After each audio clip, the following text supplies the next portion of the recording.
这是一个谣言。电子烟并不能解除烟民们对尼古丁的依赖作用，同时电子烟里也含有大量的有害成分，对人体造成伤害，不可能对人体起到保健作用。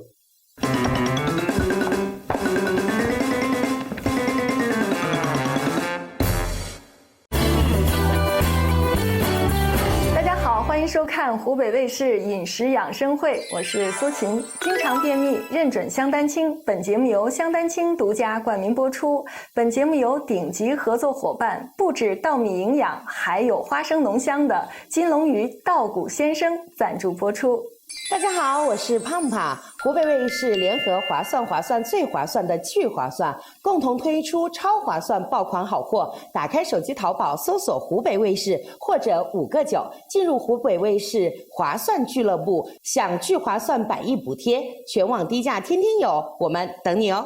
在收看节目的同时呢，也欢迎大家关注饮食养生会的官方微博、微信、抖音、知乎，就有更多的养生干货分享给你了。那今天我们请到的专家呢，是来自中华中医药学会肺系病分会副主委、北京中医药大学东方医院王琦教授。欢迎王教授。欢迎。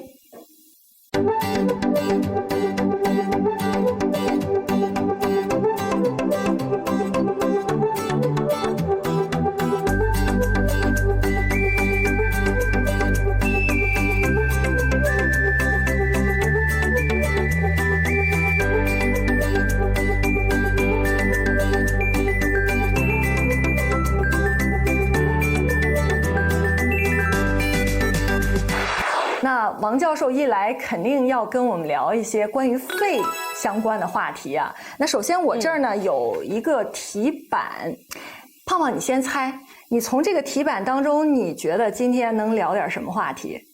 是这样的，我对中医还是有一定认识的。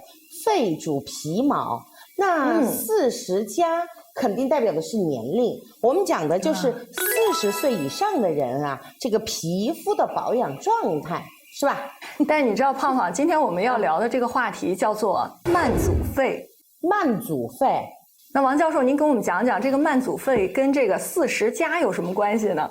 实际上呢，慢阻肺呢是40岁以上年龄的患者多发性的疾病啊。从发病的历史来说，大概2000多年前，我们国家文献上面就明确记载有类似于现在慢性阻塞性肺病的类似的症状表现，但是呢，由于它这个疾病的发展的病程比较缓慢，所以呢，在早期呢症状不是很严重，那么我们有一些人呢没有重视它，对它呢缺乏一定深度的认识。那所以今天呢，我们把王教授请来，要好好的给我们科普一下慢阻肺这个病症。那当然，关于这个话题呢，我们也总结了大家特别关心的几个问题，要来请教一下王教授。我们先来看大家关心的第一个问题是什么？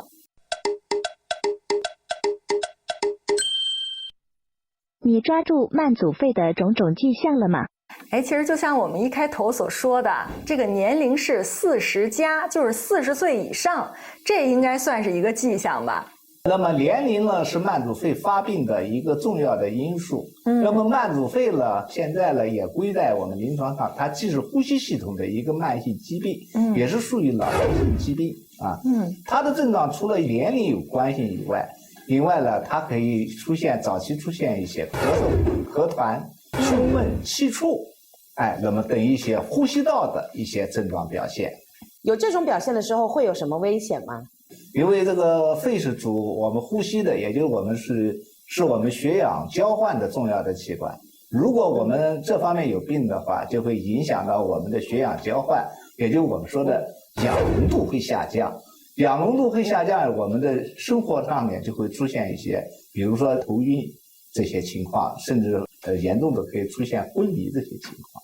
如果这些症状符合的越多，是不是就患上这个病的几率就越大了？咳嗽咳痰呢是慢性呼吸系统的一个主要的症状。那么除了慢阻肺呢，可以这些疾病呢，其他方面也可以出现这些疾病。但是呢，不管怎么样呢，如果出现长时间的咳嗽咳痰不得缓解的话，我们都应该到医院里面进行仔细的检查，以鉴别咱们是否患有了疾病。那这个检查方法是不是也应该是以肺为主？肺功能的检测，那么在我们这个慢阻肺的检测里面和呼吸系统疾病里面的检测里面是一个重要的检测手段。但不是唯一的手段。比如我们还可以做一些血的生化方面的指标、炎性指标，指标方面的检查，包括了超声方面的检查，那么还有一些其他方面的检查。就这个慢阻肺到底是一个什么疾病呢，王教授？慢阻肺呢，它的全称呢是一个叫慢性阻塞性肺部疾病。大家我们都知道，我们的肺是由呼吸道和肺泡组成的。那么呢，慢阻肺的病变呢，就是我们的支气管，我们的气管由于反复的污染或者是炎性的刺激，那么我们的黏膜呢就出现了增生。然后在这个基础上面，我们就出现了气道的狭窄。那么除此之外呢，它们继而呢还可以出现了我们的肺泡的弹力纤维的这个下降，肺泡的萎缩。那么一方面呢，我们气呢吸不进来；另外呢，还有一方面呢，那么我们这个由于肺泡的一些塌陷、萎缩、弹性的下降，我们该呼出去的气呼不出来，这样呢，我们人体上面气体的交换就出现了问题。好的，我们刚才大致了解了慢阻肺到底是一种什么疾病，那我们接着得往下看了。好的，我们刚才大致了解了慢阻肺到底是一种什么疾病，那我们接着得往下看了。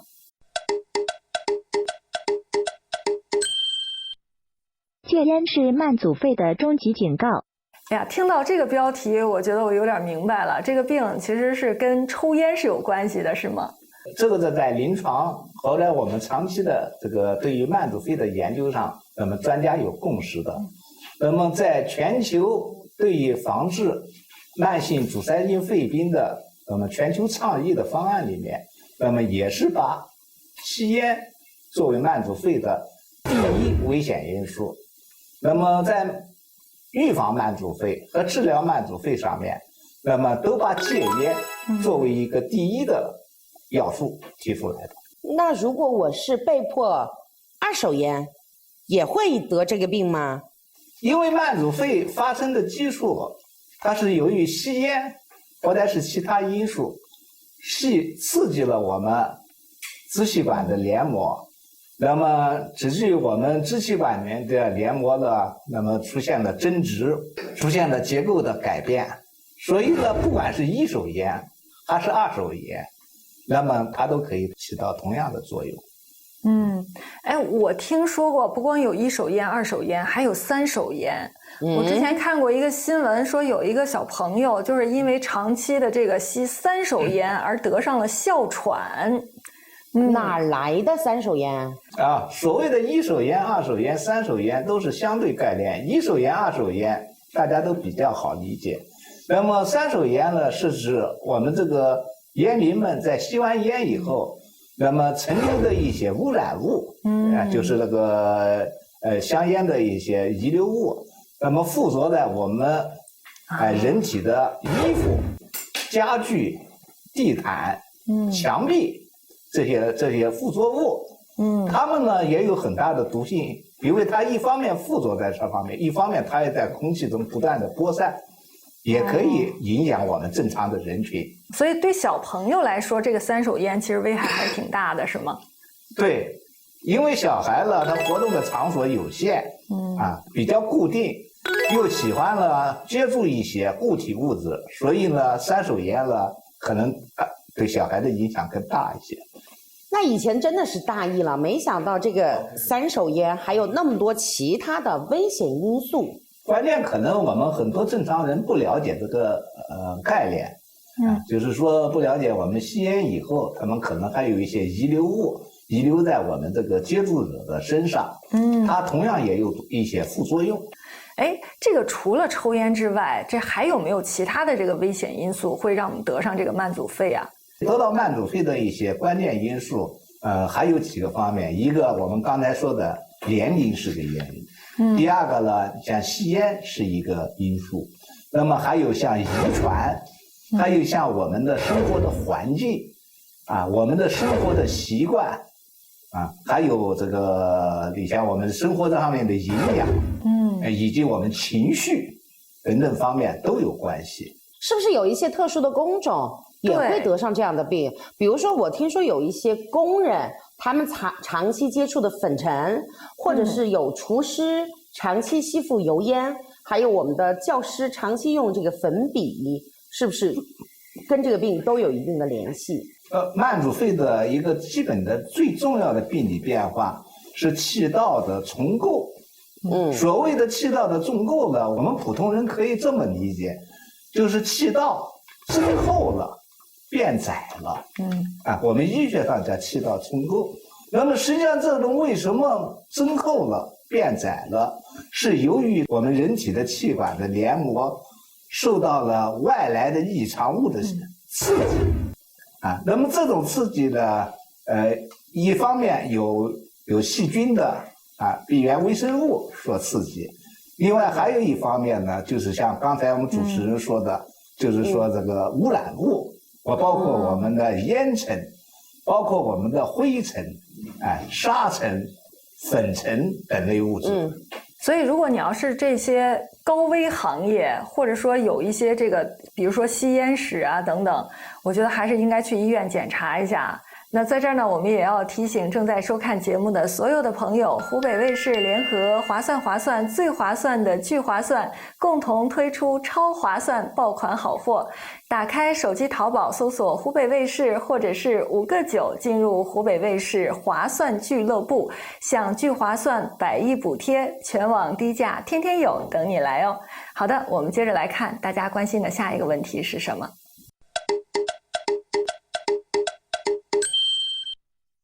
你知道慢阻肺是肺癌的近亲吗？哇，我听到这个有点害怕哎，原来这个慢阻肺跟肺癌是关系这么亲密吗？因为大家都知道，肺癌呢，在我们老百姓里面感到比较恐惧的病。对。慢阻肺呢，那么应该说和这个肺癌呢也有一定的关系。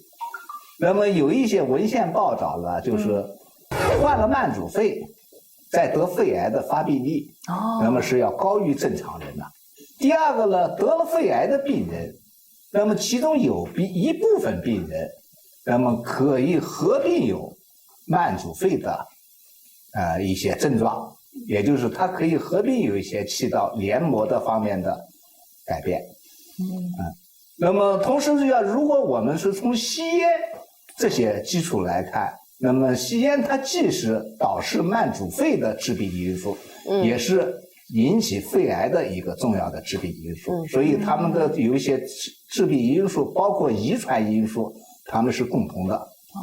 我正想问到这个问题，就是遗传这个问题，慢阻肺和肺癌是都有遗传的可能性吗？对，慢阻肺和肺癌这两病，它和遗传都有比较密切的关系现在这个呢，也基本上是形成了这个共识了。也就是说，如果您的父母中间有一方，那么有这方面的疾病，那么呢，将来你要到了40岁以后，那么你对这个肺的出现的病变，你就要更加的警惕了。所以从这个慢阻肺发展成肺癌，我不知道这个过程是长吗？还是我们的身体难道就没有任何的表现出不适吗？慢阻肺呢发展成肺癌了，我们只说它有一定的关联，不是一个必然性的结果。但是这里面呢有一点要提醒观众朋友的，就是那么因为肺癌和慢阻肺它们有一些共同的症状，比如说我们说的咳嗽咳痰那么对于慢阻肺的患者来说，他要患了肺癌以后呢，他不像我们正常人一样，那么出现这些变化以后，它马上引起我们的警觉，就是说我们可能认为这是我们正常疾病的一种，然后忽视了，然后耽误了治疗的机会。那么所以在这里面呢，我也提醒，如果我们已经经过医院诊断，我确实患有慢阻肺的患者，如果我的咳嗽咳痰上面发生了一些变化，在声音上面发生变化，或者是出现了痰中带血，那应该还要到医院里面进行及时的诊治，那么以免耽误病情呗。那王教授，您觉得我们需要多长时间去检查一次呢？而且包括是具体要做哪些检查？那王教授，您觉得我们需要多长时间去检查一次呢？而且包括是具体要做哪些检查？我是建议了，是如果你要是有一些身体不好、年龄比较大的，那么我们坚持每年做一次体检。如果我是说这个身体还比较好的，那至少也2、3年做一次体检。那么关于慢阻肺的检查呢，那么我们正常的体检里面有胸片，那么胸片呢对慢阻肺的这个检查呢，应该说它还不是一个非常标准的指标。所以呢，这个慢阻肺的这个重要的这个检测指标呢是肺功能。它其中有一个重要的指标呢，就是最大呼吸流速，就是我尽最大的力气，吸一口气进去，然后在最快的时间里面吐出来。那么我们检测一下，它第1秒钟我们吐出了多少气？从正常人讲说呢，应该是高于70%。如果说低于这个数，那说明我们在气道方面，我们在通气方面，那么存在着一些障碍，也就是我们说存在着慢性阻塞性的肺病，这就是我们刚才说的慢阻肺。好的，我们接着来看大家关心的最后一个问题是什么了？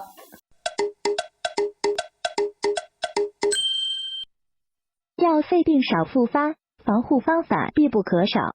有什么办法可以预防呢？王教授？对于慢性肺病的防治呢，大家应该遵守这8个字，就未病、防病、忌病、防变。怎么理解这个事呢？就是说，假如我现在这个年龄段已经到了危险年龄了，但是呢，我还没有得肺的疾病，那么呢，我要通过良好的生活习惯，良好的生活情绪、健康的饮食和适当的运动，来保持我有一个健康的肺，不让我得这个慢阻肺这种情况。那么当然，我万一可能已经进入了慢阻肺的早期阶段，那么也不要过度的恐慌，因为这个病本身呢，它从早期一直发展到中末期呢，它是有一个时间上的过程。我们可以通过现在的药物治疗、生活上面的调节，那么我们的养生等等各种手段，那么我们可以带病的延年，使这个疾病呢不严重的影响我晚年的生活质量，甚至不影响我的寿命，也同样能达到我们治疗的目的。那如果说我已经得过这个慢阻肺了，通过一定方法的治疗，能不能够治好呢？王老师？那么对于很多老年慢性疾病，不可能完全逆转的，但是不可能逆转，我可以阻断的，对吧？我们所谓的逆转是什么概念呢？逆转就是把它完全治好，但是许多慢性病是达不到这种状况的。比如说我们平常说的比较了解的高血压、糖尿病，同样是这种情况。但是呢，我们也可以通过其他的2种我们治疗上面的目的，那就是说，如果我逆转不了它，我可以阻断它，就像我的病情不要再往下面发展了。我现在病情是第1期，我不要进入第2期、第3期，乃至于中末期，或者是呢，我可以降低，或者是延缓它疾病发展的这个速度。那么这也是我们临床上治疗的一个目的。我知道，其实得了慢阻肺很多朋友都有这个呼吸困难的一些症状，就得了这个病还能运动吗？那么固然在得了慢阻肺，这个我们也是非常提倡运动的。因为运动呢，一方面可以减轻症状，提高我们的身体的质量，那么达到我们刚才说的我们的阻断，或者是延缓疾病的过程。那么对于慢阻肺病人的运动呢，或者说我们平常说的锻炼呢，分为2类啊。一类呢是全身性的运动啊，比如说我们可以做一些我们传统的八段锦打太极拳。如果说这些太复杂了啊，我也可以跳广场舞，我也可以散步。那就是保持一顿的运动。那么第2种锻炼的方式呢，那我们就是一些呼吸方面的训练。对于慢阻肺病人呢，过去传统上有一个呼吸操的过程，我们用张口，那么进行吸气啊，那么吸完一口气以后，慢慢的把嘴做圆了，把气吐出来。这样呢，使我们肺泡里面的残留气多排出来一些。这样对肺功能的弹性也有一定的恢复作用。那调理也是很重要的。那王老师，您有什么调理的方法推荐给我们吗？对于慢阻肺的预防呢，我们也可以从饮食上面，进行一些饮食的这个药补啊。那么我们可以采取，就是说，我们一些补肺的、补气的药物。你比如说像咱们平常生活中经常见的百合、黄芪啊，还有像我们的梨啊。那么这里面呢，我也给大家可以提供一个简单的方子，就是咱们说的黄芪的朗姆鸡。那么我觉得慢阻肺的患者吃起来还是有很有好处的。好的，今天非常感谢王教授的分享。经常便秘，认准香丹青。本节目由香丹青独家冠名播出。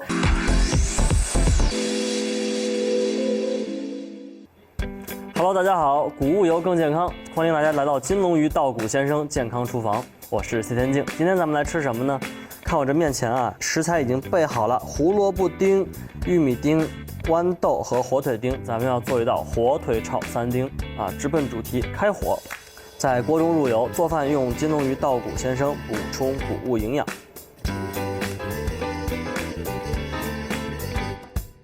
不需要葱姜蒜啊，咱们这个油烧热了之后，先下入胡萝卜丁。胡萝卜是脂溶性维生素，所以说先炒一下，用油炒的胡萝卜营养才全面。紧接着咱们下入火腿丁，跟胡萝卜一同翻炒。玉米呢可以增加这道菜的甜鲜味啊，玉米非常好吃，甜鲜的。然后呢，最后再放入青豆，放入青豌豆。这样一道菜有助于对于能量不足的时候这种疲惫感产生缓解的作用。来，咱们来调味儿：1大勺糖，1勺盐。OK， 再稍微翻炒一下，咱们就关火，给它出锅盛盘。好，这样的话，咱们一道色香味俱全的火腿炒3丁就做好了，怎么样？是不是非常简单？赶紧试一试吧！今天的节目就到这儿了，下期再见，拜拜。经常便秘，认准香丹青。本节目由香丹青独家冠名播出。本节目由顶级合作伙伴，不止稻米营养，还有花生浓香的金龙鱼稻谷先生赞助播出。湖北卫视联合划算最划算的聚划算，共同推出超划算爆款好货。打开手机淘宝搜索湖北卫视或者5个9，进入湖北卫视划算俱乐部，享聚划算100亿补贴，全网低价天天有，等你来哦。当然，在收看节目的同时呢，也欢迎大家关注饮食养生会的官方微博、微信、抖音、知乎，就有更多的养生干货分享给你了。那今天的节目就是这样，明天再见，拜拜。